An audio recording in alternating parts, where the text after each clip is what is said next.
Hello, YouTube. Today we're going to talk about the principles of the secrets of the millionaire mindset by T. Harv Eker. So, for those of you who don't know, it's a very famous book that talks about the mindset of a millionaire or the millionaire mindset and the steps that you need to take in order for you to think like a millionaire or somebody that's wealthy and is going to prosper in the future. And again, this channel is all about prosperity and changing your life for the better, having more opportunities financially, and so on and so forth. So I'm not going to cover up all these 17 principles because it's going to be too long, and I don't want this to be a 30-minute long video or something like this. But we're going to cover up some of them. So let's go ahead and start by the first one. So the first one's actually really important. Let's read them out and then we're going to discuss. So the first one is rich people believe I create my life. Poor people believe life happens to me. So every time you catch yourself blaming, justifying, or complaining, slide your index finger across your neck as a trigger to remind yourself that you're slitting your financial throat. It'll eventually work to alleviate, is that it? The destructive habit. Do a debrief, quote unquote. So at the end of each day, write down one thing that went well and one thing that didn't. Then write the answer to the following question. How did I create each one of these situations? If others were involved, ask yourself, what was my part in creating each one of these situations?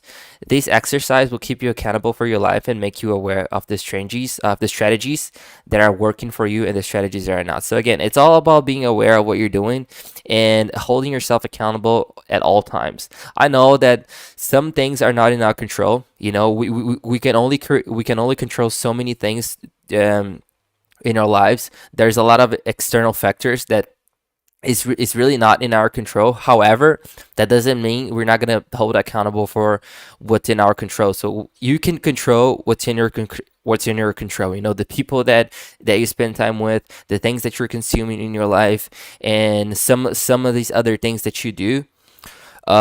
So then you can create your own opportunities, or at least take advantages of the things that appears for your life. Okay, so that's one of the principles. Okay. The second one, which is really important as well, rich people play the money game to win. Poor people play the money game not to lose. So what does it mean? Write down two financial objectives that demonstrate your intention to create abundance, not mediocrity or poverty. Write play to win goals for your annual income, net worth, and make these goals achievable with a realistic time frame. Yet at the same time, remember to shoot for the stars. So again, aim as high as possible. Because even if you don't get there, at least just by you aiming at the stars and aiming for a higher goal than most people are looking for, you already ahead of people just by trying to do this way, because you're gonna start taking different decisions than the normal people are doing, right? Go to an upscale restaurant and order a meal at a market price without asking how much it costs. If funds are tight, sharing is acceptable. P.S. No chicken. So it's one of the things that are written in the book, and I wrote this book a million times already, and it's really good. So again, the the mentality of people that are abundant, they play the game to win. So what do I mean? They play the game to win.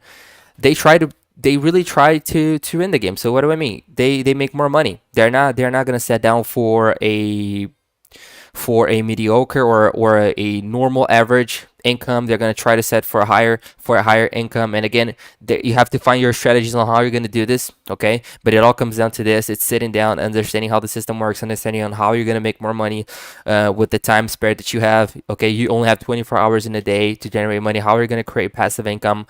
How are you going to do something that's going to allow you to have more time with your family and have more quality time with your family and with yourself? How are you going to make more and generate more without necessarily working more? How are you going to create a system that's going to or a company or a system that's going to be working for you whilst you're not there, and so on and so forth? So these are one of the strategies that you're going to have to create in order for you to build abundance in your life. Okay. Again, strategies to increase your net annual income. What are you going to do? What are your skills? Are you going to have to acquire new skills? What skill specifically are you going to have to acquire? What can you offer to the world, and so on and etc. Okay. um Number three, which is really important as well: rich people are committed to being rich. Poor people want to be rich. Okay. So here I'm gonna say that myself. I'm not even gonna read it. This is the thing that's in the book as well. So a lot of us in the world, I guess, we how many people in the world, that they say they want to change their lives, right? People, they sit on the chair with you, they sit on the table, whatever, and you start talking and they start venting and complaining, oh man, my life is not good, this is happening, that is happening, and so on and so forth, etc., etc. And they vent all their problems to you, and they claim that they want to change their life, right? But a lot of them and most people, they say they want to change their life, but that's until they have to do something about it. Because a lot of people, the truth is, man, I don't like to sound rude or being arrogant or any of these things. I'm gonna be humble as I can, but I'm only saying the things that I see. Okay. A lot of people, they say they want to change, but they really don't want to change with their lives, because you can tell when somebody really wants to change. When all you really want to do is just change your life, you're gonna start living differently. You're gonna start really, really, really pushing yourself. You're gonna become somebody that's not balanced, I would say. And I'm not saying that you have to be a crazy motherfucker that all you think about is making money and getting rich and transform your life. No, but you're gonna start seeing that the people that are actually committed, all they're gonna be, like, most of their time they're gonna be spending trying to learn more things. They're gonna be trying to read books. They're not gonna waste their time watching shitty things on social media. They're gonna spend this time focusing on themselves, investing on themselves. Um, a lot of them they're gonna stop hanging around with people that are not bringing them nothing. They're gonna, like, study as hard as they can how to build a wealth system, how to create a portfolio. They're gonna start studying about the stock, about real estate. They're gonna start studying to get a better degree so they can earn more money, and they're gonna start taking their life a little bit more serious than most people. Because what happened is, a lot of people, they vent their problems, but next thing you know, 2 hours later, after they've vented their problems, they go ahead, they forget about their problems, and they turn on the TV, and they start playing and watching the game, for example. And that's pretty much what they do. So they complain about their problems. Oh man, I hate my life. But then they stop talking, they go home, and then they watch TV. And they watch TV for 10 hours straight. They watch Netflix for 10 hours straight every single day. And again, I'm not saying that there's anything wrong with watching entertainment, but it is definitely something wrong with you claiming and saying that you want to change your life, but you're not actually doing anything to change your life, because the same time that you're fucking watching the 10 hours of Netflix every day, you marathon, like, you complete series. You spend like 2 weeks, 3 weeks straight on Netflix watching 10 hours a day of a video, but you're not willing to read a book for 1 hour in a day because it's boring. You know what I'm saying? So these things and these small actions that you take for your life and for your commitment is going to show you if you're committed or not. And again, if your actions are not lining up your words, then as much as you say you want to change, you don't really want to change. Because when you really want to change, you're going to start doing everything you can for you to change. And it doesn't guarantee that you're going to become successful, but at least you're showing to the world and to the universe and to yourself that you are committed. And that's one of the biggest steps for you to change anything that you want to do. And I'm not just talking about becoming rich here or anything that you're trying to do with your life, whether it's learning a new language, whether it's opening a business, whether it's getting rich, or even marrying someone. You want to marry someone, you're going to get into a relationship, you need to be committed to the person. Changing your behaviors, becoming successful as a human being. If you want to get closer to God, if you have your religion, for example, you're committed to this, and it's a daily effort that you need to plan every single day to harvest in the future. So again, most people, they say they want to do something, but they end up not doing it. They complain, but what are they doing to change their lives? Most of them are not doing anything. Most of them, and I say that bottom line. Bottom line, most of them are not doing anything. The first struggle that they have, the first time they have to do something that they don't want to do, that is breaking a bad habit or something, they give up. They throw in the towel. They say, no, that's too hard for me. I'm just gonna go back to my work. I'm just go back to my normal life, and then boom, they throw in the towel. So don't be like this if you want to be someone that reaches a certain level in your life.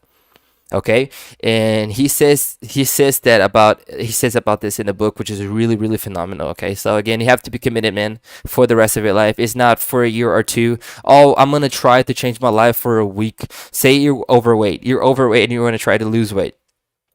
You can't just say, oh, I'm gonna try to lose weight, unless you have a disease or something, which is a totally different thing. But if you're a normal person that can't actually lose weight, you can just say, "Oh, I'm gonna try for a week, and if I don't lose 1 pound or 2 pounds or any type of any weight that you would like to lose, if you don't lose it, you're just gonna give up." I mean, come on, man, you're not being really committed. You have to be committed. You have to be like, okay, I'm gonna do this for as long as I need to do it for until I reach my end goal, and it could take a week or a month or even a year or even more.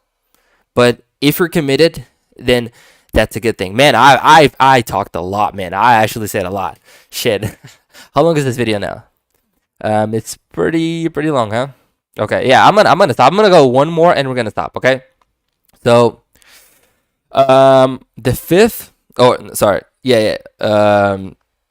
The last one, I'm sorry. The last one is rich people focus on opportunities. Poor people focus on obstacles. Same thing. Same thing.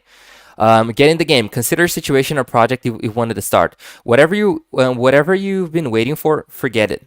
Begin now. Whatever you are with whatever you've got. Point. Like bottom line. If possible, do it while working for or with someone else first. Learn the ropes. If you've already learned, no more excuses. Go for it. Practice optimism. Today, whatever anyone says is a problem or an obstacle, reframe it into an opportunity. You will drive negative people nuts, but hey, what's the difference? That's what they're constantly doing to themselves anyways, and that's what I did to myself. And I get it here. Some of us, we've been dealing with so much problems and so many problems that we're so tired and discouraged with life.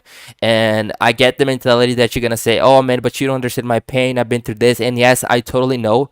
I don't know what you went through, so I have no right to go ahead and point a finger in your face and tell you what you've been through, and for you to stop complaining. But you have to understand that even if you're complaining, you need to still do what you need to do. Because if you just complain forever, it's never going to change.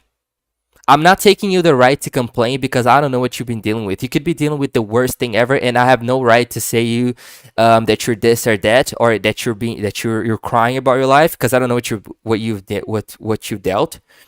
But at the same time, is no matter how bad your situation is right now, even crying, complaining, and bittering, you still have to do what you have to do. Because if you don't, then you're just gonna stay in this frequency for the rest of your life, and you're never gonna change. And that's what I learned that the hard way. I hit rock bottom in my life many times. I've lost everything I had. I've divorced. I lost my family members. I've lost my mother. I went bankrupt a couple of times. And I lost a lot of things that I thought was gonna work out for me. Many projects that I started, they failed, and I saw myself at the end of the road. Okay, and so many other things that I would like to say, but I don't even want to expose myself that much. But what I'm saying is, again, even though we're going through this, we still need to focus on opportunities, because again, if you don't try to be positive, if you don't try to do something, then you're not going to leave this position. And one thing I realize is no one's going to come to save me or you. So no one's coming to save you. So if you don't wake up now and you start really rethinking and rewiring your life and reframing what you want for your life, no one's gonna come and pick you off your rock bottom. You have to climb out of that yourself. And as hard and as harsh as it might sound, it is what it is. I'm not gonna sugarcoat it or say anything like this, because that's just how fucked up the world is. If unfortunately you went through all of these things that you went through, maybe you lost your job, maybe you're dealing with a lot of things right now. I know it's not easy, but again, it comes down for you to take the first step into climbing out of this hell that you're living with right now.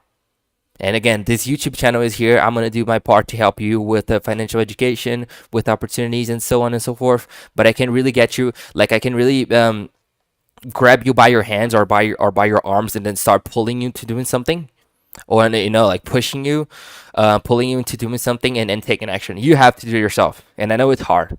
I know depression sucks.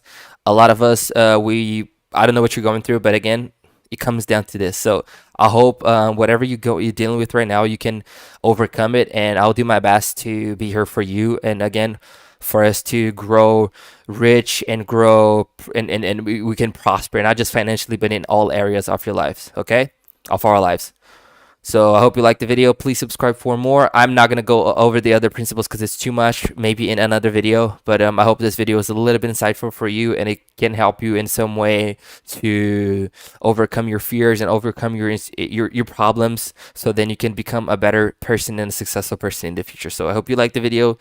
If you have any suggestions, please comment down below, and I'll see you on the next video. Bye.